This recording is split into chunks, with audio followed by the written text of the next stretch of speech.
bem. Ok. É, Bom dia, pessoal, senhores, senhoras e senhoritas. Satisfação, mais uma vez, criar, né, programar e realizar uma live, né, uma transmissão ao vivo, né, nessa manhã de sábado, um pouco chuvosa, né, e estamos aqui. Satisfação estar aqui na minha casa e realizando essa aula, né, essa palestra para todos vocês que estão acompanhando, tá bom? É, Agradecer a Unifip, né, o espaço. A gente está fazendo essa live pelo perfil da Unifip, que tem como seu curso de História do Brasil, o grande divulgador dessas lives que estão acontecendo, né, a Unifip Polo Olinda. São várias especializações, dentre as quais História do Brasil é uma das que eu participo, né, que eu coordeno junto com o professor e amigo Jorge Miquiles. E nós estamos abertos a matrículas, né? O curso de especialização em História do Brasil, ele já tem uma turma que já está mais da metade do desenvolvimento do curso e vamos iniciar uma segunda turma agora, né, no dia 6 de junho, vão ter a aula inaugural dessa segunda turma e as matrículas estão abertas, né? Então, quem se interessar pelo curso de História do Brasil, quiser fazer a especialização ou qualquer outro curso da Unifip, pode entrar aí no perfil, ver o site, que vocês vão ter mais informações, tá bom? Então, essa é a informação inicial. Bem, a live, a transmissão, o tema de hoje, né? A gente vai, né, nós vamos nos dedicar um pouco a uma pesquisa, né, pessoal mesmo minha, né. Depois da live passada, o pessoal me cobrou muito, né, professor Leandro, o senhor falou sobre as epidemias, né, em Pernambuco, no século XVII, por que o senhor não fala, aproveita e fala da sua pesquisa em particular, né, do seu doutorado, né, sua tese, né, enfim.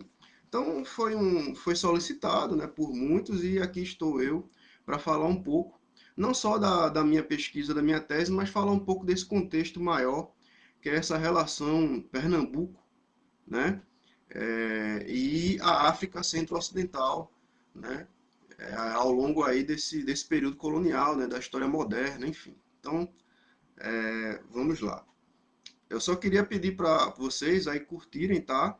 A, a transmissão, para depois a gente ter uma ideia de mais ou menos quantas pessoas participaram. Dizer também que o formato da aula, a gente vai em torno de uma hora, mais ou menos, aproximadamente, vai ser a minha fala, o desenvolvimento do tema, né? Esperamos não passar de uma hora, vai ficar nessa média aí uma hora, tá? E vocês podem participar aqui, fazendo seus comentários, perguntas, sugestões, indicações, tá? Que assim que terminar a transmissão, eu vou responder aí as perguntas de vocês, tá bom? As indagações. É isso. Pessoal, eu só gostaria de pedir a vocês para dar quem estiver assistindo agora, dá um ok aí nas mensagens, só para eu ter certeza que a transmissão tá ocorrendo tudo bem, se o áudio dá para escutar tranquilo, se tá tudo certo. Então dá um ok aí, tá, nas mensagens para a gente ver que se tá tudo correndo como a gente queria, tá certo? Dê um ok aí, por favor, quem estiver assistindo. Então, pronto aí, André, valeu André, tá tudo certo. Então vamos lá, tá? O tema. Bem, a história da África, né? Valeu, Marcelo. A história da África, ela no Brasil, eu não vou dizer que é uma pesquisa recente, já vem de algumas décadas, mas tudo começou por conta dos estudos da escravidão, né?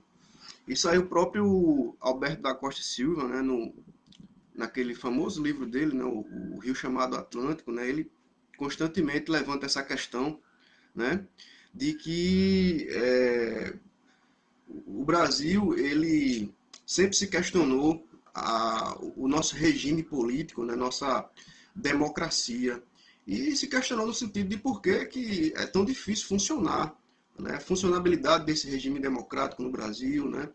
É um país muito diverso, né, você tem muitos estados, né, uma diversidade enorme social, cultural, e mais um ponto importante disso tudo que se levantou e que veio se discutindo desde a década de 60, né? Porque o Brasil é uma série de golpes constantes, né, nos seus regimes políticos, né?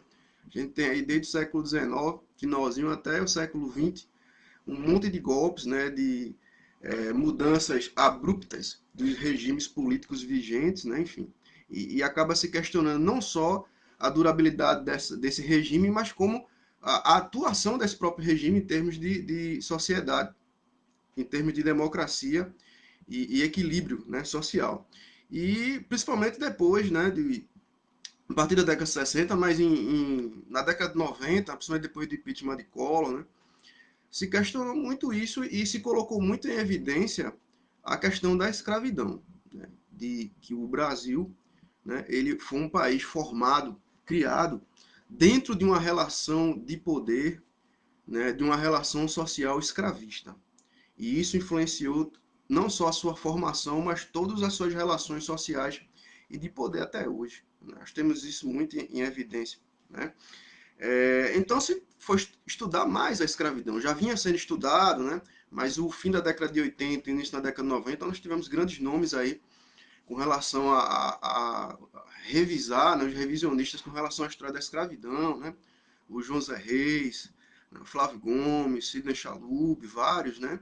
O Marcos Carvalho aqui do Recife, enfim. Então são uma série de nomes que pesquisaram e outros, né, começaram a também questionar essa questão. Ó, não tem como você compreender a escravidão no Brasil, né, apenas no Brasil. Tem que atravessar o Atlântico, né? Você tem que trabalhar não só também a questão do tráfico de escravizados do Atlântico, mas compreender bem o continente africano, a história do continente africano, né, e essas relações com o Brasil. Então aí se partiu, se atravessou o Atlântico e começou a se estudar a África. Não estou dizendo que começou, né, mas isso aí é uma construção. Né? Você vem de vários estudos aí ao longo do século XX, né, que vão desconstruir, né, vão desconstruindo a própria história da África que foi colocada lá no final do século XIX, dentro daquela perspectiva de racismo científico que influenciou muito a academia, a produção historiográfica com aquela verdade única da escola metódica, enfim. Então, isso vai acontecer mais depois da Segunda Guerra Mundial, né? A coleção, a criação da Unesco, né? E os esforços da Unesco para criar aquela coleção que a gente tem até hoje, está aqui atrás, ó, História Geral da África. E a partir daí a história da África foi escrita e divulgada pelos próprios africanos também, né? A perspectiva dos africanos sobre sua própria história. Então, muitos autores intelectuais africanos vão escrever, né, para o mundo a própria história da África. Isso foi muito importante. Agora, claro, todo pesquisador, né, toda pesquisa ela é importante, né? Toda a escolha do pesquisador é importante. E por mais que você já tenha um tema que foi pesquisado por outros, né? Então cada historiador ele tem algo a contribuir, né? Porque tem uma perspectiva diferente. Essa perspectiva diferente está muito atrelada às experiências e à visão de mundo que ele teve ao longo da sua formação. Aí, aquele conceito da história social inglesa, né? O Thompson fazer-se. Enfim, é, o, eu estou colocando isso porque dá a importância de você ter a diversidade de pesquisadores sobre a história da África. Porque você tem os próprios africanos escrevendo sobre a história da África.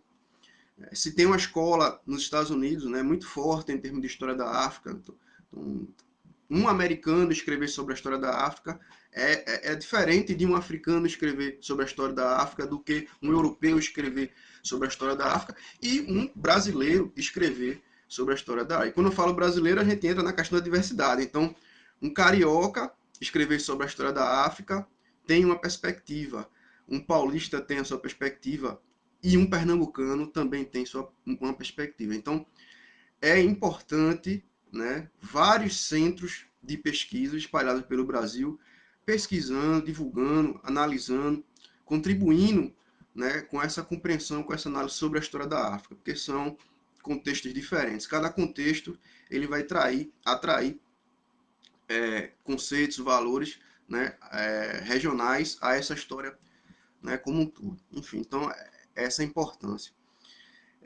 Então, em Pernambuco, né, eu lembro bem que quando eu entrei no mestrado, lá no final de 2010, né, com um tema sobre a história da África, a gente ficou meio que, assim, surpreso o quanto a academia em Pernambuco tinha poucos trabalhos sobre a história da África. Então, Leandro, que é isso? Não, tem muito. Naquele momento, em 2010, você tinha muitas pesquisas, muitos trabalhos, né, sobre escravidão, tráfico, né, comércio atlântico, escravizados, enfim. Isso nunca. Pernambuco ele é um grande centro de desenvolvimento dessas pesquisas. Mas sobre o continente africano, você atravessar o Atlântico, pesquisar, desenvolver pesquisas sobre o continente africano, realmente, naquele momento, em 2010, só tinham 2 pesquisadores aqui em Pernambuco naquele momento, desenvolvendo na academia pesquisas, que era eu no meu mestrado e o Bruno, Bruno Veras, né, que atualmente está em Toronto, né, desenvolvendo o doutorado dele. Então, naquele momento, 2010, então, muita gente, tinha muito o Pernambuco sempre teve professor de História da África, né, desde que começou a se incorporar isso, mas pesquisadores mesmo, desenvolvendo mestrado, doutorado, sobre a história da África, realmente tinha pouco em 2010, né? E com o tempo isso foi aumentando, né? Então a gente teve centros de pesquisa, né? A UFPE mesmo criou um núcleo de pesquisas afro-brasileiras, o NEAB, né? O professor Bento, apesar de ter trabalhado inicialmente a escravidão no Brasil, o professor José Bento, que foi meu orientador no mestrado, ele viu essa necessidade e atravessou o Atlântico, começou a pesquisar o continente africano também, né? O professor José Bento foi um dos grandes, né, precursores desses estudos de história da África em Pernambuco. O professor Marcos Carvalho, apesar de trabalhar muito o tráfico, ele atravessou e começou a trazer essas partes dessas histórias africanas para cá, né, para a academia. E depois a UFPE implantou um Instituto de Estudos Africanos, né, que contribuiu para desenvolver mais isso aí, né? Depois tivemos a chegada da professora Luísa, né? Acho que foi em 2016, professora Luísa Reis, de História da África da UFPE, desenvolve também um trabalho importante, né? Tem um grupo de estudos e pesquisa chamado África 70, então são pesquisadores que viram essa necessidade de atravessar o Atlântico e pesquisar a África, né? Não só a relação da África com o Brasil, mas a África em si. Isso faz com que a gente possa perceber o quanto essa história da África é importante para a compreensão da própria história, né, mundial, né? Na UFRPE, na Rural, né, a Ruralinda, como todo mundo chama, né, muitos pesquisadores também começaram a migrar, pessoas que pesquisavam colônia, ou escravidão, ou tráfico, começaram a migrar, né, e atravessar o Atlântico também para pesquisar essa história da África, do continente africano, né. Acredito que a professora Sueli Almeida, né, tem esses interesses, né, começou a desenvolver, ela fez parte do GT Nacional de História da África, né. O professor Wellington Barbosa, apesar de trabalhar o século XIX no Brasil, mas ele foi professor de História da África inicialmente na Rural e acredito que teve algumas pesquisas relacionadas ao continente. A professora recém que eu falo, já há alguns anos, né, mas a mais nova de História da África da UFRPE, que é a professora Maria Emília, acredito que também tem esse interesse nessa transição. Então são questões, né? O próprio professor Rômulo Xavier, da UFPE, que trabalha o período holandês, ele já demonstrou interesse, já começou a pesquisar a Angola holandesa, né? Enfim, então são essas questões, né? São as necessidades. Quando você começa a estudar a escravidão, começa a estudar o tráfico, o Atlântico, você vê a necessidade de se fixar no continente, estudar mais, pesquisar mais o continente, né? A FUNESO, ela foi a pioneira aqui em uma especialização específica sobre a história da África, né? em 2008, se eu não me engano, foi a primeira turma de História da África na FUNESO. Eu, inclusive, fiz essa especialização lá em 2009 e depois fui professor dessa especialização a partir da terceira ou quarta turma, se eu não me engano, né? Então, também tinha um núcleo de pesquisa de História da África lá, né? Enfim, tanto eu quanto o professor Miquiles desenvolvemos um pouco algumas pesquisas dentro desse núcleo, né? Com os alunos, né? Então pode deixar de falar dessa importância, né? Da especialização de História da África lá na FUNESP, né?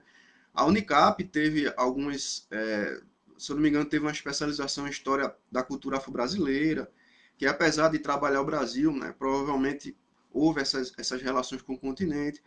A UPS, se eu não me engano, de Garanhuns, tem um mestrado atualmente sobre essa questão da cultura afro-brasileira, enfim. Então, são pontos, são lugares que desenvolvem, apesar de ainda estarem relacionados à história do Brasil, né, mas já é um início para você fazer essa ponte e atravessar o Atlântico e pesquisar o continente. Então, mas você comparar Pernambuco hoje com outros polos no Brasil, que pesquisam a história da África em si, nós ainda precisamos de mais desenvolvimento.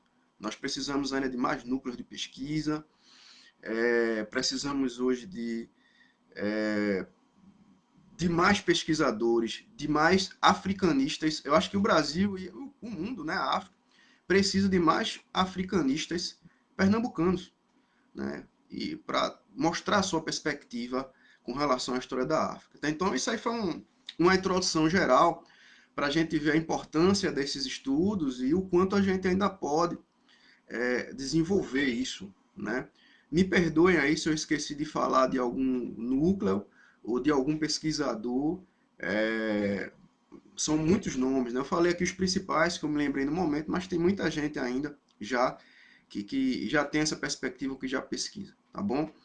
É, então, vamos lá, vou falar aqui sobre o tema em si, tá? Essa relação Pernambuco e Angola,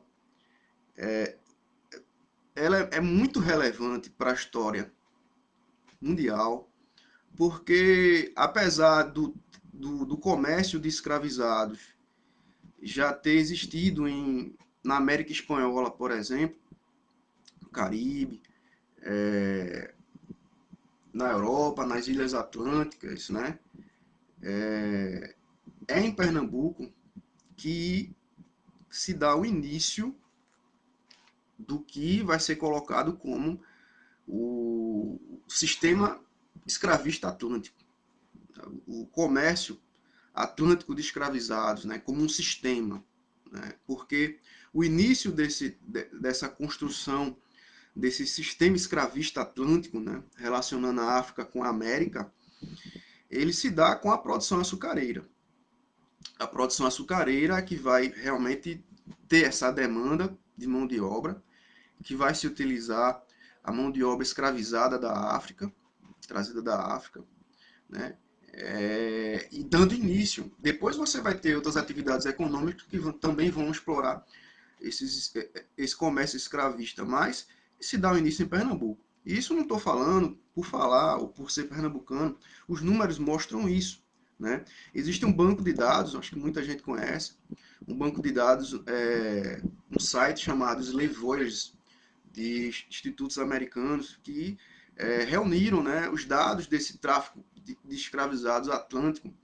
E quando a gente vai analisar a América Portuguesa, o primeiro porto, oficialmente, né, em termos de números desse banco de dados, claro que anteriormente pode ter vindo em outros lugares, mas o primeiro porto a receber um contingente de escravizados vindo da África é Pernambuco, o Porto Recife.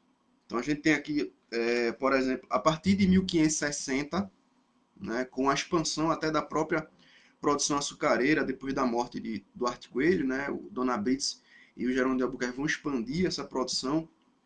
Então, com essa expansão, vai se começar a trazer escravizados africanos. Claro que a mão de obra escravizada indígena vai continuar existindo, né, no século XVI. Então, a partir de 1560 que começa a chegar, e essa chegada desses escravizados vão continuar aumentando aí. E para você ter uma ideia, ó, na década de 1560 a 1570, nessa década toda de 1560, chegaram em Pernambuco 1.365 escravizados africanos. 1.365, né? E se você for analisar os números do resto do Brasil, não chega nem perto disso. Muito longe. Então, a partir da década de 70, de 1570, é que vai começar a chegar escravizados também em outras regiões, como o Recôncavo Baiano e a região sul, através do Porto do Rio de Janeiro. É só números muito pequenos. Então, Pernambuco ele vai ter, em termos de números, né, essa dinâmica escravista aumentando bem maior do que os outros portos e as outras praças na América Portuguesa até 1630. Até 1630, com a invasão holandesa, Pernambuco, o Porto do Recife, era em números o que mais desembarcava escravizados da África, até 1630. Né? Então, tem a invasão holandesa, tem as guerras, né? E isso vai diminuir esse desembarque de escravizado no Porto do Recife por um tempo. Depois ele retoma, a partir da década de 1640, ele retoma esse tráfico, os números, né? E depois, só a partir de 1660 é que Pernambuco volta a equilibrar o número de desembarque de escravizados com relação às outras praças, como Salvador e Rio de Janeiro. Mas até 1630, Pernambuco ficou muito na frente nesses números de desembarque de escravizados. Então, o que mostra a importância de analisar esse tráfico de escravizados inicial em Pernambuco, que vai de 1560 a 1630. Se for analisar os números da escravidão, até 1610, 1600, até 1610, por aí 1615, você ainda tem a quantidade grande de indígenas trabalhando na produção açucareira. Mas a partir de 1620, já há uma predominância da mão de obra escravista africana. E a partir daí só tende a aumentar. Né? Então, isso mostra essa importância de Pernambuco. Se for analisar os estudos de David Eltz, né, os africanistas americanos, né, David Bergman, eles já mostraram, né, essa importância de Pernambuco com relação a esse início do sistema atlântico. Porque uma coisa é você ter a escravidão, né, você comercializar escravizados, mas outra é você construir um sistema que tudo vai girar em torno daquele tipo de comércio, né, o comércio escravista. Isso vai ser uma onda que vai afetando aí no fim do século XVI, constantemente no século XVII, e chegar aos números que o tráfico de escravizados chegaram no século XVIII e principalmente no século XIX. Então, esse início desse sistema foi em Pernambuco. Né? Então, a importância dessa relação Pernambuco e a África. Para vocês terem uma ideia, né, do quanto, não só Pernambuco, mas o mundo, né, ocidental, tinha essa perspectiva da importância de Pernambuco, ou da Praça do Recife, por exemplo, ou do Porto do Recife, nessa dinâmica do comércio escravista, ainda na primeira metade do século XVII. Né, o Reino do Congo, na África Centro-Ocidental. Né? Quando eu falo África Centro-Ocidental, é aquela região do Congo, Angola, Benguela, tá? E África Ocidental seria a região do Golfo da Guiné, a Mina, enfim. Então, depois, quando terminar a transmissão, eu vou colocar um mapa, né? A gente vai colocar dois mapas aqui, mapas simples, só para vocês terem uma ideia mais ou menos dos lugares que a gente vai estar falando, tá? Não só os mapas, mas como também uma bibliografia básica só, tá? Para vocês se aprofundarem nas questões se for interessante, tá bom? Então, ó, na década de 1640, o Reino do Congo, ele tinha várias províncias, né? Reino ou Estado, é uma discussão grande que tem. No século XVII já dá para você usar esse conceito de reino. Mas o Estado do Congo, ele tinha várias províncias, e uma dessas províncias era a província do Sonho, ou Soio, né? E essa província do Sonho, ou Soio, constantemente tentou romper com essa relação de vassalagem, de sucerania, uma relação de poder de submissão com relação ao Congo, e mandou aqui para o Recife, fala aqui para o Recife, que eu estou em Jaboatão, mas é a Grande Recife, certo? Então mandou aqui para o Recife embaixadores, né? Um embaixador muito importante que fazia parte da corte, ele era da família, né, real, das lideranças, né, da região do Sonho, o embaixador Miguel de Castro. Então ele vem, sai do Sonho, do Reino do Sonho, do estado da província do Sonho, vem para o Recife negociar o comércio de escravizados diretamente com Maurício de Nassau em 1643. Inclusive, esse Miguel de Castro ele vai ser retratado por Alberto Ecaute, né? E é uma pintura bem famosa, muito utilizada aí quando se trabalha o tráfico de escravos no século XVII, né? Apesar de não se dar muito a ênfase no personagem, se mostra mais Ecaute, Maurício de Nassau, enfim. Então, esse Miguel de Castro ele veio negociar com Nassau. Então, você vê que na África Centro-Ocidental, principalmente, já se tinha esse conceito da importância da Praça do Recife ou de Pernambuco para essa dinâmica comercial atlântica, que os africanos, muitos grupos deles também vão participar e ter interesse, inclusive querendo romper com os intermediários, como Portugal, Holanda, enfim. Esses intermédios queriam fornecer diretamente. Então, assim, vocês têm a ideia do quanto Pernambuco era importante, né, nessa dinâmica do sistema escravista atlântico, principalmente no século XVII, certo? Eu tenho que dar uma olhada aqui de vez em quando para ver o roteiro, senão eu começo a falar e acaba o tempo e tem muita coisa que eu não posso deixar de comentar, tá?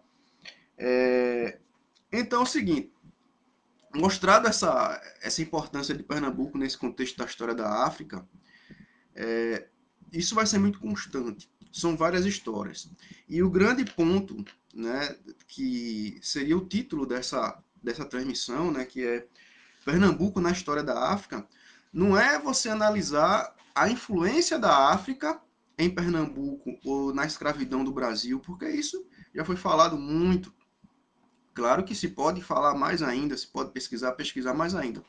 Mas é analisar, pelo menos nessa transmissão, o quanto Pernambuco influenciou na história da África, nesse caso específico, a África Centro-Ocidental. Então, vamos atravessar o Atlântico, vamos estabelecer na África e tentar pesquisar isso aí, analisar isso aí. Então, dentre várias histórias e vários contextos, eu escolhi dois para falar nessa transmissão, tá? Um que é muito caro para mim, muito afim, né, que é justamente as pesquisas que eu venho desenvolvendo desde a época do mestrado, que são justamente os governos de João Fernando Vieira e o de André Vital de Negreiros, em Angola. Então, o que foi qual foram as transformações, se é que houve, né, e as influências, né, e o legado que eles vão deixar lá, depois dos governos dele. Né? Então, talvez o primeiro ponto, né, nessa relação. E o segundo, vou dar um pulo aí para o século XIX, tá? Que é justamente o período em que há uma grande migração de portugueses aqui de Pernambuco para desenvolverem uma colônia portuguesa ao sul de Benguela chamada de Moçambique. Então, são dois contextos aí que eu vou tentar comentar um pouco aqui para vocês. Né? A ideia da live é justamente mostrar essa importância de Pernambuco nesse contexto atlântico, escravista, e o quanto ele participou da própria história da África. Né? Então, eu fiz uma introdução aqui, comentei de uma forma geral, e vou comentar esses dois contextos aí aqui com vocês, tá? Claro que não vai dar para apresentar a minha tese, nem me aprofundar nessas questões, mas eu vou fazer um levante geral dessas informações e colocar alguns pontos importantes que eu considero nessas histórias, tá bom? Primeiro deles, né, século XVII. Como eu comentei com vocês aqui, os holandeses eles invadiram Pernambuco, né, para apropriar da produção. Isso é um contexto bem amplo, né, das guerras entre Portugal e Holanda. Aí eu não vou entrar para explicar esse conflito, porque senão vai perder muito tempo, né? E aí um outro tema, né, a se pesquisar. A história está toda conectada, mas se a gente for comentar, se aprofundar em uma questão, acaba não dando tempo aí para comentar as outras. Mas todo esse contexto aí das guerras entre Portugal e Holanda, houve também essa questão da África. Com a invasão holandesa em 1630 e com a retomada da produção a partir no finalzinho da década de 1630 início de 1640, se analisou, se pensou realmente de que não havia produção açucareira sem mão de obra escrava, sobretudo africana, né? E o próprio Maurício de Nassau, né, se aproveitando ali das indecisões do Tratado de Paz de 1641, ele vai criar uma armada e invadir Angola, Luanda, tomar Angola dos portugueses, para justamente fazer esse vínculo, né, atlântico entre as duas praças de Luanda, que seria a capital dessa ocupação portuguesa em Angola, e a Praça do Recife. Né? Já havia se tentado outras praças africanas, como São Tomé, o Castelo São Jorge da Mina, né? E o Nassau ele foi eficaz nisso, né? Ele consegue enviar, né, uma esquadra e os holandeses tomam Luanda, né, com até pouca resistência dos portugueses comparado a outros contextos de conflito dessa guerra. Então eles tomam Luanda, se estabelecem em Luanda e tentam, né, tomar o poder desse tráfico de escravizados para o Novo Mundo através dessa praça importante da África Centro-Ocidental, que seria Luanda, a região de Angola. Então os holandeses vão tentar negociar com o estado do Congo, vão tentar negociar com outras regiões, como Matamba, através da Arraiana Zingamimbama. Então, vai tentar se criar articulações para desenvolver mais esse tráfico de escravizados e ampliar esses números para o Brasil, sobretudo para a Praça do Recife. Né? Então, houve essa questão. Né? E sabendo dessa importância, os colonos portugueses no Brasil, na Bahia, no Recôncavo, no Rio de Janeiro, que tinham a Praça de Luanda como importante nas suas transações comerciais, né?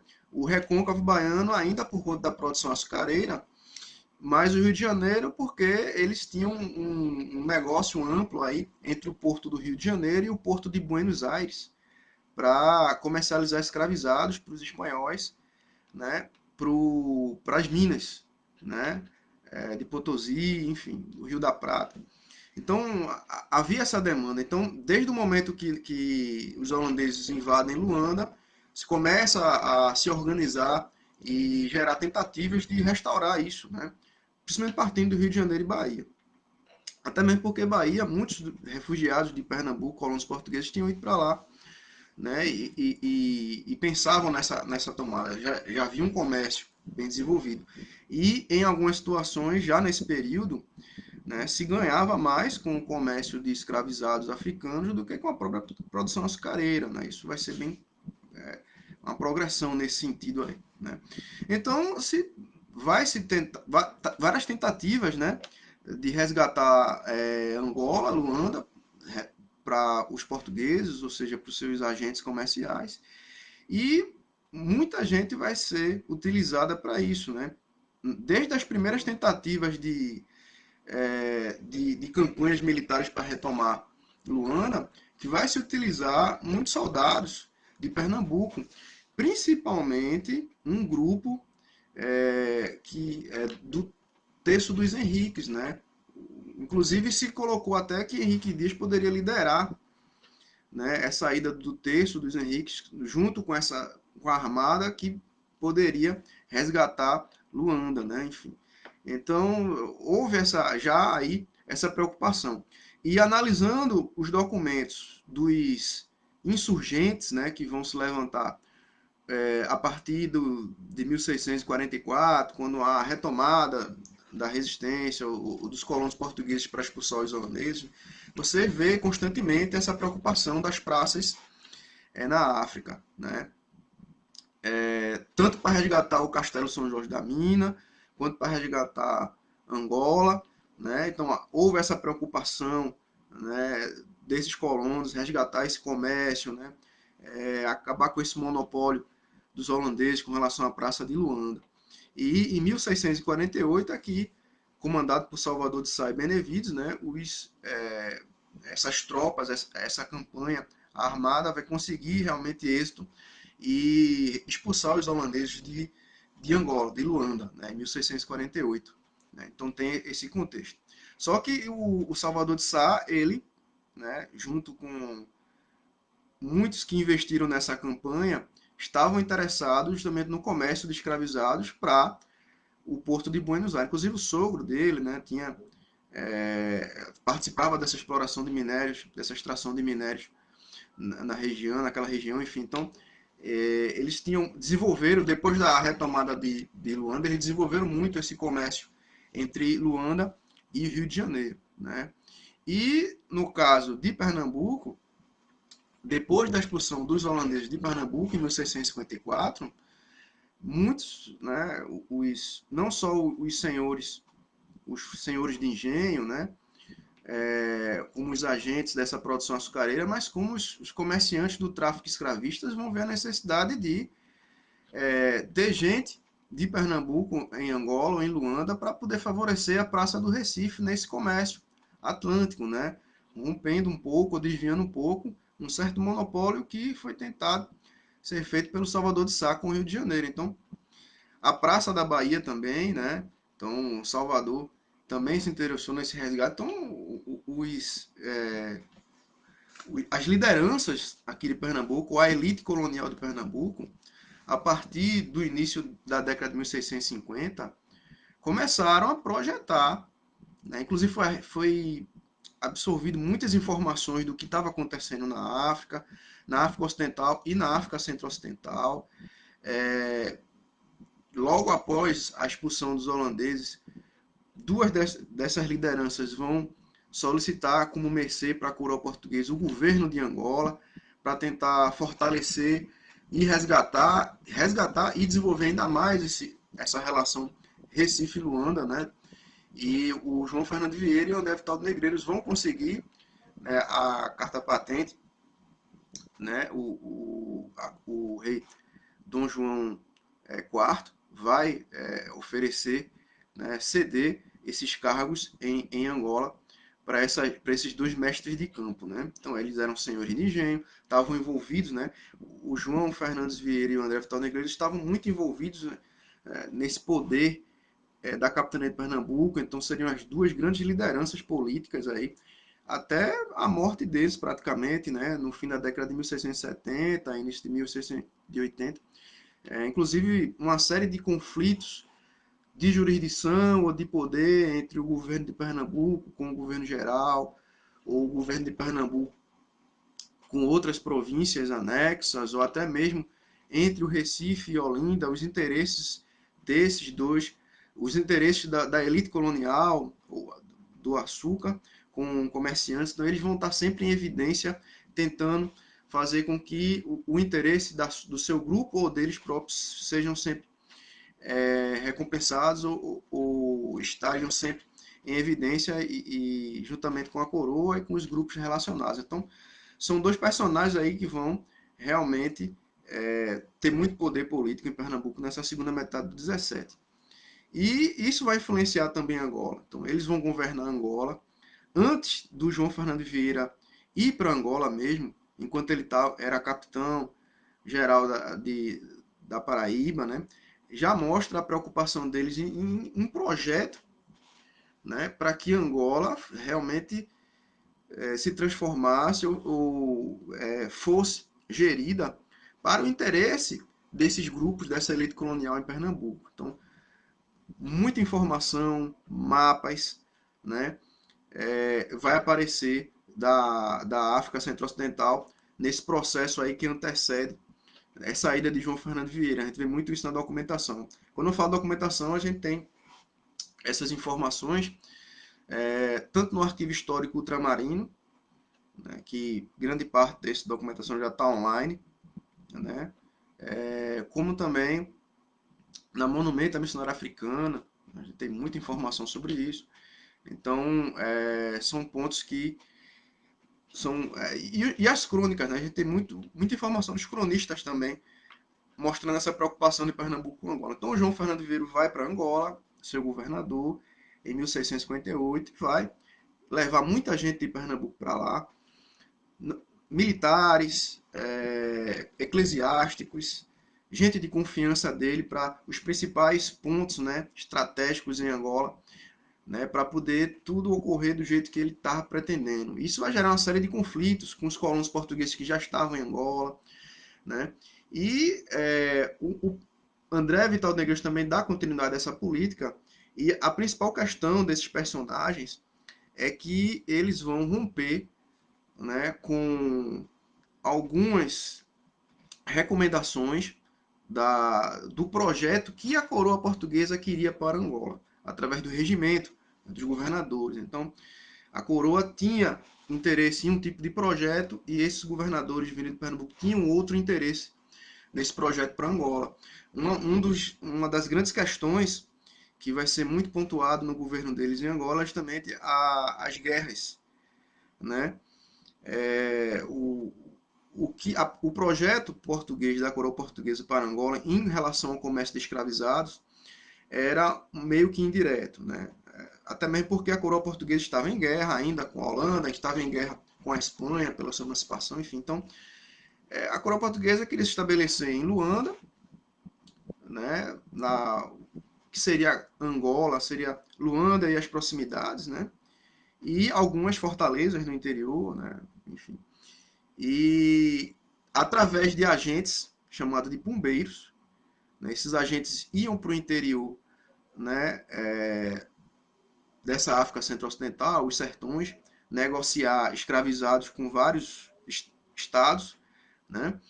E nas feiras, né, chamada de pumbos, trazer esses escravizados para o litoral e levar e comercializar com os portugueses e trazer esses escravizados para a América, no caso Pernambuco. Então, o João Fernando Vieira e o André Vital de Negreiros, eles vão ter uma outra proposta. Eles romperam, né, ou seja, tentaram eliminar esse intermediário e através de campanhas militares, com a justificativa de que muitos estados, né, estavam prejudicando, né, vários tipos de atividades de interesse de Portugal. Então, também com relação à guerra justa, né, a questão eclesiástica, eles vão justificar e vão realizar várias campanhas para fazer com que o tráfico de escravizados seja feito através das guerras, das invasões, né, em vários territórios e vários sobados, né, e vai fazer com que os números do tráfico aumentem, né, eliminando os espumbeiros. Então, tanto João Fernando Vieira vai realizar várias campanhas, quanto o André Vital de Negreiros, e claro que muitos grupos africanos vão reagir dessa região da África Centro-Ocidental, entrando em conflito com ele ou realizando tratados, né, enfim. Então, às vezes essas campanhas proporcionavam até vários tratados entre esses grupos, tratados de uma relação de poder de sucerania, de vassalagem, né? A gente vê muito isso, né? Inclusive atos de vassalagem vão ser realizados por lideranças locais para a coroa portuguesa. Quando não acontecia isso, ocasionava a guerra, né? Pelo menos nesses governos de Vieira e de Negreiros. Então isso proporcionou não só um aumento no número de escravizados, né? Para melhorar a questão econômica nesse Pernambuco restaurado, né? Que Pernambuco estava tentando retomar suas atividades econômicas depois da guerra contra os holandeses e teve um monte de problemas, né? Para os colonos, né, portugueses em Pernambuco, como a concorrência do açúcar do Caribe, que, né, já no fim do 17 vai realmente ser um problema para a produção açucareira em Pernambuco. Né? Houve vários problemas internos, né, disputas políticas, principalmente por conta dos engenhos, né, o que o Evaldo Cabral do Melo chama aquarela dos engenhos, né, o pessoal que estava na Bahia, que tinha sido prometido a devolução desses engenhos, né, que tinham sido tomados pelos holandeses para esses grupos, foram tomados para esse grupo, para essa elite, né, comandada aí por Vieira e Negreiros, que vai gerar uma série de problemas, satisfações, enfim. A questão da retomada da produção açucareira, a questão do Quilombo de Palmares também, e a Guerra dos Barros. Então vai ser uma série de problemas que Pernambuco vai ter nesse momento, e conseguir mão de obra, aumentar a quantidade dessa mão de obra escravizada da África e melhorar também o preço desse escravizado foi muito importante para esse projeto, né, pernambucano. Então, o que eles pensavam, né, a perspectiva deles. Então, essas guerras diretas vai proporcionar justamente isso, né? Você for analisar os números do banco de dados, Lei Voyage, a partir, você tem de 1630 até o fim, todo o período holandês, né, Pernambuco ele perdeu, em termos de números, o desembarque de escravizados da África, mas só a partir de 1660 que ele começa a equilibrar isso, justamente a atuação de Vieira e Negreiros em Angola, né? Talvez um grande extremo disso aí fosse a Batalha de Ambuíla, né? Assim que esses governadores que saem de Pernambuco para Angola se estabelecem, começam a atuar o seu projeto, há um grande problema que é o Reino do Congo, né? O Estado do Congo, ele que já tinha tido um problema, já vinha de grandes conflitos com Portugal, uma série de acordos e desacordos, né? Ele era aliado de Portugal e depois, né, tem divergências, enfim. A questão é que o Congo ele era um estado de grande importância nesse tráfico de escravizados atlântico, nessa dinâmica comercial atlântica, né? E o que acontece é que quando o Vieiras e o Negreiros vão para Angola, eles tentam inferiorizar esse estado, começam a soltar informações de que o Congo ele não praticava o cristianismo como deveria ser, que prejudicava os interesses portugueses. Enfim, isso vai gerar uma série de conflitos entre o soberano do Congo e os governadores de Angola, gerando uma batalha, né, que é a Batalha de Ambuíla, em que grande parte da elite do Congo vai ser morta nessa batalha e outra grande parte vai ser escravizada e trazida para o Brasil, né? E fica muito evidente na documentação essa preocupação do governador André Vital de Negreiros, né, nesse período. A Batalha de Ambuíla, né, contra o Congo foi em 1665 e André Vital de Negreiros governa até 1666. Então, fica na documentação, dá para você observar a preocupação de negreiros com os capturados da Batalha de Ambuíra para levar esses capturados para Pernambuco. Então, é um grande exemplo disso tudo que eu estou falando, né, dessa dinâmica, ou desse projeto que esses dois governadores tiveram para Angola. E isso vai gerar uma série de satisfações, não só desses grupos africanos, como também da própria coroa portuguesa.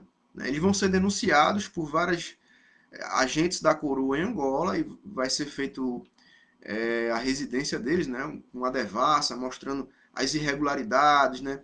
O rompimento deles com o regimento de Portugal, não só e os dois principais pontos as das denúncias é justamente as guerras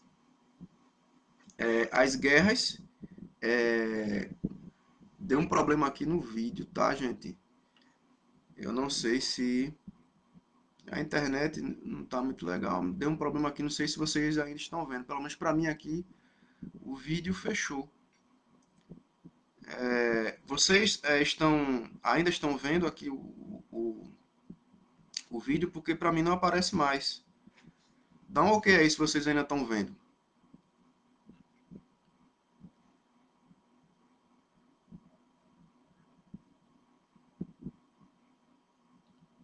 Não sei se aparece ainda.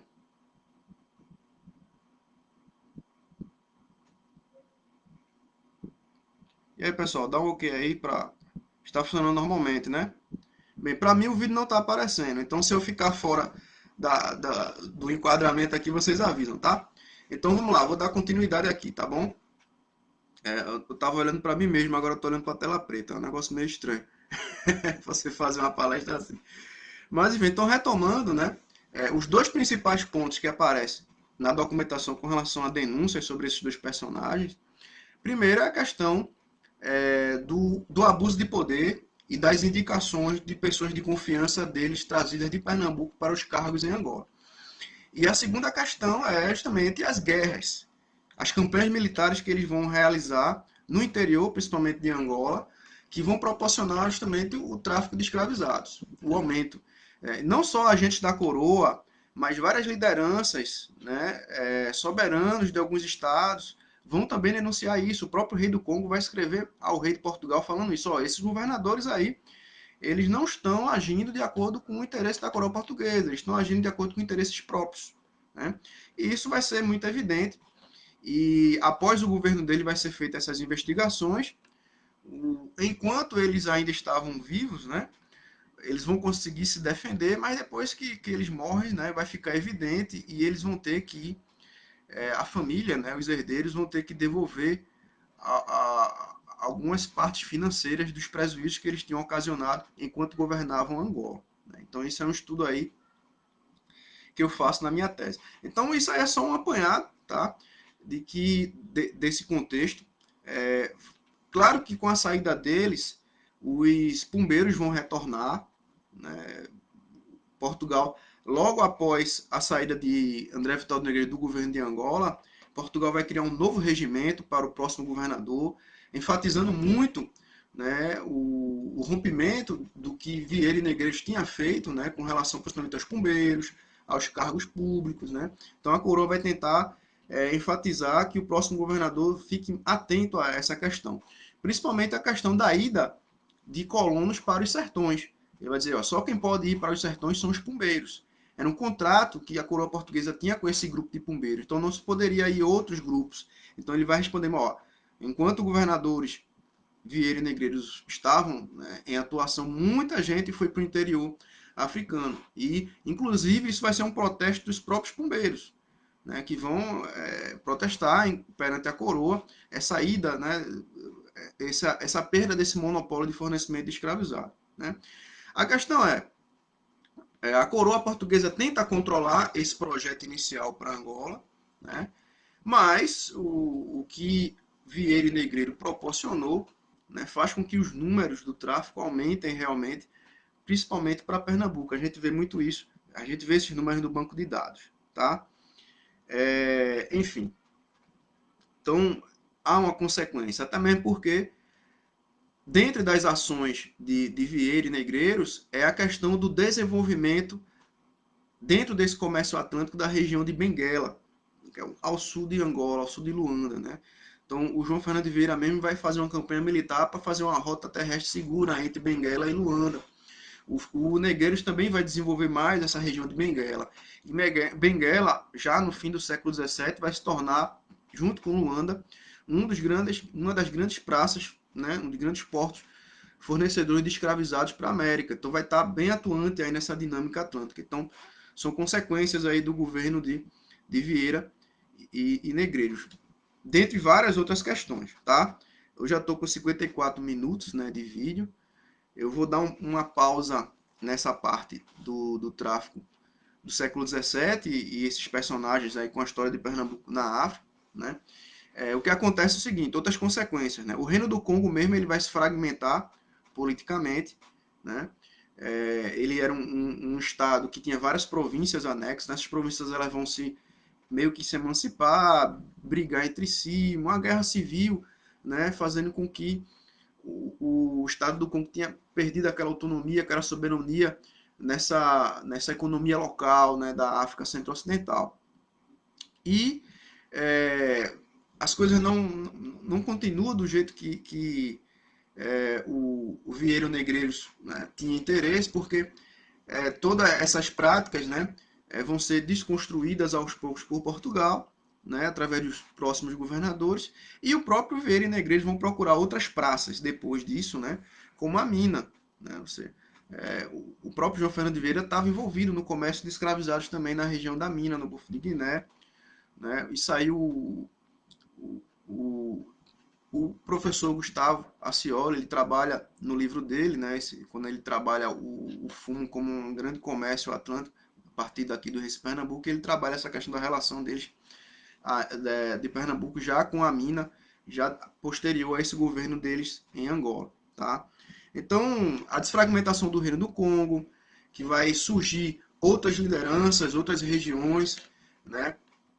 A questão da Rainha Nzinga, né? Que ela vai se aliar aos portugueses novamente em 1656, né, até a sua morte em 1663, e vai ter uma relação também no governo de Vieira e Negreiros, né, no Tratado de Paz, né, que ela vai se aliar nesse ponto.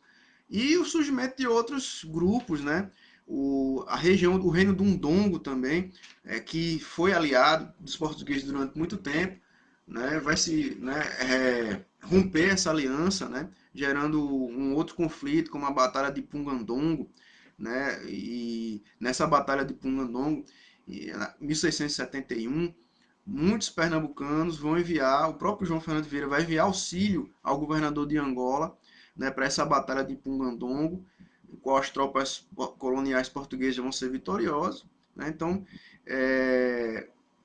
houve muita influência de Pernambuco em Angola nesse momento. Eu estou tendo cautela aqui, porque se eu for entrar no assunto, eu vou me estender demais e acaba que não vai dar tempo de falar tudo. Mas é isso, né? Teve esse momento aí na história de Pernambuco com relação à história da África, né, que fez com que o tráfico escravista ele tivesse um impulso para Pernambuco nesse momento, e Pernambuco influenciou várias questões aí nesses estados africanos com relação a essa dinâmica atlântica nos governos de Vieira e Negreiros, ok? O outro ponto, vou ter que pular aqui, tá? Para falar um pouco dessa questão da colônia de Moçambique, né? Vou pular aqui para o século XIX, né? Tem um historiador amigo meu, né? Colega meu, desde a época da graduação, que é o Alexandre Bittencourt. Ele defendeu uma tese de doutorado agora recente na Universidade de Évora, em Portugal, que trabalha um pouco, ele faz consegue fazer uma análise bem relevante sobre os sertões de Angola e os sertões de Pernambuco, né, esses contextos aí já no século XVIII, né, e no início do século XIX. Então, eu recomendo aí a tese do Alexandre Bittencourt. Depois eu posso indicar para vocês aí nas mensagens, tá bom? Antes de voltar para terminar iniciar essa segunda parte, eu queria saber se tá ok mesmo o vídeo aí, vocês estão assistindo, porque para mim aqui tá tudo apagado. Só aparece só a caixa de mensagens. Tá, vocês estão assistindo, dão ok novamente, porque eu fiquei na dúvida agora, tá? Na mensagem aí diz tá ok, por favor, quem estiver assistindo nesse momento. Deixa eu ver aqui, tá?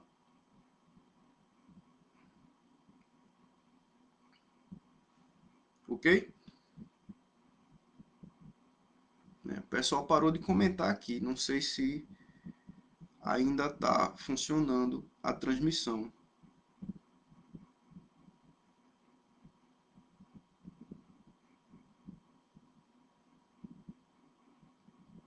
Pronto.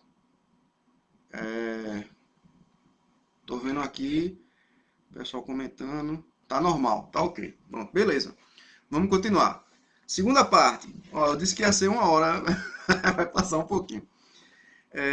Segunda parte, tá? Há um momento aqui na história de Pernambuco que é bem conhecido, que já foi pesquisado, trabalhado por muitos, que é a Revolução Praeira, a Revolta Praeira, né? Enfim. Nesse momento da Revolta Praeira, da Revolução Praeira, 1848, 49, 50, a gente tem muito isso. Houve uma grande perseguição. Uma das questões da Revolução Praeira também é a perseguição aos portugueses que dominavam o comércio no Recife, né? E vai ser uma série de satisfações, né, por esse monopólio comercial dos portugueses. Então vai ser usado muito o discurso de violência contra esses portugueses, né, do comércio do Recife. E isso vai fazer com que se crie mesmo um sentimento de violência ou de anti-lusitanismo, né? Muitos portugueses vão ser perseguidos, muitos vão ser assassinados, né? Vão ter suas lojas saqueadas, proporcionando uma situação ruim para esses portugueses que ainda estavam aqui em Pernambuco, né? Mesmo depois da independência do Brasil. Então, o que é que vai acontecer?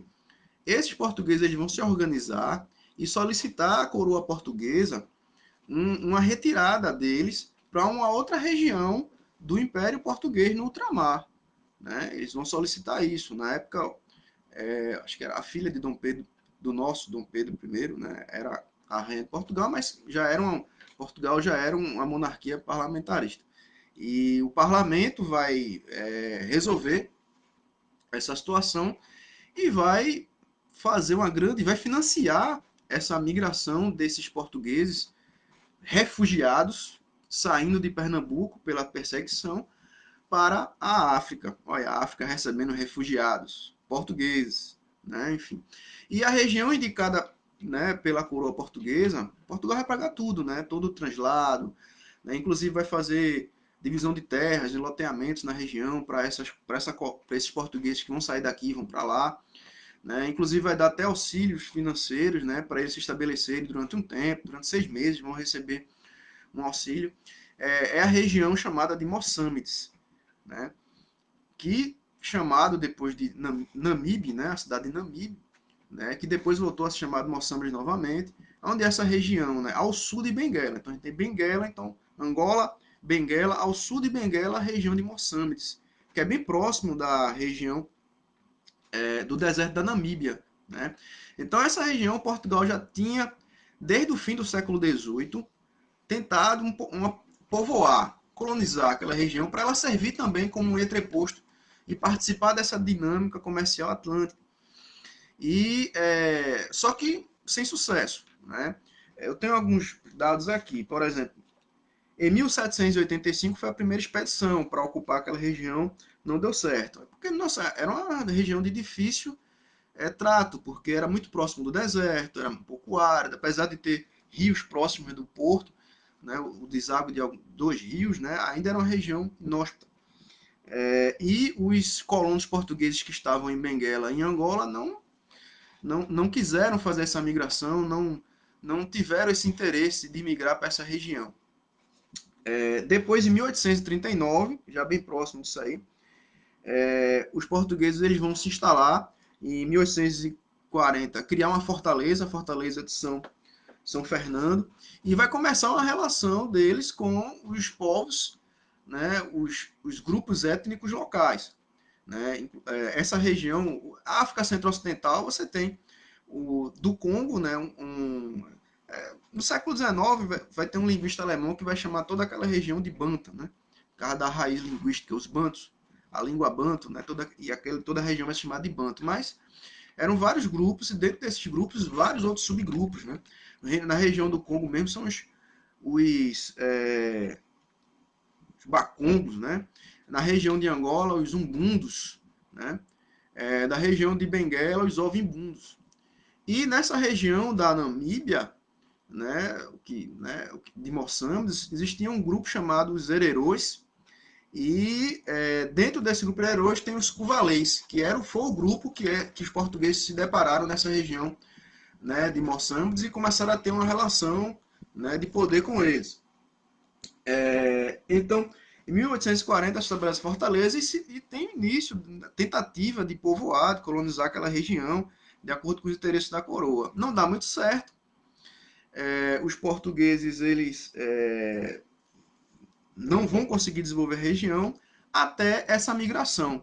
Né? Então a coroa portuguesa vai financiar uma fragata em 1849 que vai levar de Pernambuco para essa região de Moçambique 174 refugiados, várias famílias, enfim. A grande questão é que esses refugiados eles vão para Moçambique e vão levar seus pertences, né, e seus escravizados. Então, muitos escravizados aqui em Pernambuco que pertenciam a essas famílias vão também para Moçambique. Então, é um ponto aí de estudo. Em 1849, vai 174 refugiados, e em 1850, mais 124 refugiados. E eles vão começar realmente a desenvolver aquela região, né, por conta dos subsídios que Portugal vai financiar, e eles vão desenvolver bem. Em 1851, ela já recebe o título de vila, já é estabelecida a vila de Moçambique em 1851. Então, bem próximo desse momento aí, tá? Então, vai se produzir cana, café, algodão, e a maior atividade dessa região vai ser a pesca, né? Então, Enfim, então houve essa situação. Então, Pernambuco, mais uma vez aí, fazendo parte dessa história da África, porque essa região ela vai se desenvolver e o desenvolvimento dessa região, na perspectiva portuguesa, claro que eu falo, né, do interesse português, no desenvolvimento dessa região foi bom para Portugal, porque fez com que essa ocupação portuguesa naquele local fosse um fator importante para Portugal barganhar lá na Conferência de Berlim essa região como sua zona de influência na partilha da África e o imperialismo. Né? Então, o que a gente considera como Angola hoje, né, toda aquela região, se deu né, por conta dessa ocupação portuguesa de Moçambique, senão o território português poderia ser partilhado por outros estados europeus. Né? Então tem essa questão. Bom, esse tema ele apareceu para mim, né, esse tema com relação a essa migração para Moçambique desses portugueses, ele apareceu para mim na época do mestrado. Pesquisando, né, eu vi um texto do José Antônio Gonçalves de Mello que falava sobre isso e eu achei interessante e fui pesquisar. Né? Só que, como eu desenvolvi o século XVII, né, para o século XIX é um contexto muito diferente. Então, eu deixei essa pesquisa escanteada. Depois que eu terminei o mestrado, eu vi que o que eu trabalhei no mestrado poderia ser melhor desenvolvido, então continuei aquele mesmo tema para o doutorado, né? Por conta de circunstâncias mais diversas, né? Pessoais, profissionais, eu não pude produzir como eu queria, né? Então, vários textos meus, eles são mais narrativas do que análise mesmo desse contexto. Mas na tese, não. Na tese eu consigo desenvolver bem o que eu queria. Era para ter defendido em março, né? Então, a situação epidêmica aí nacional e a suspensão das defesas, né, fez com que isso fosse adiado, mas assim que eu tiver a tese defendida, ela vai ficar exposta aí para vocês. E eu trabalho muito essa questão do século XVII de uma forma bem analítica agora, né, o governo de Vieira e Negreiros, essa influência aí da dinâmica atlântica. E no doutorado, por conta de uma participação minha em um evento que tinha como temática o século XIX, eu resgatei essa pesquisa aí de Moçambique, desses colonos portugueses que saem de Pernambuco para Moçambique, e consegui achar muita coisa. Né? No PADAB, que é um projeto de arquivo digital África-Brasil, que fica no IHGB, né, Instituto Histórico Geográfico Brasileiro, no Rio de Janeiro, o PADAB ele tem uma grande documentação sobre isso, né?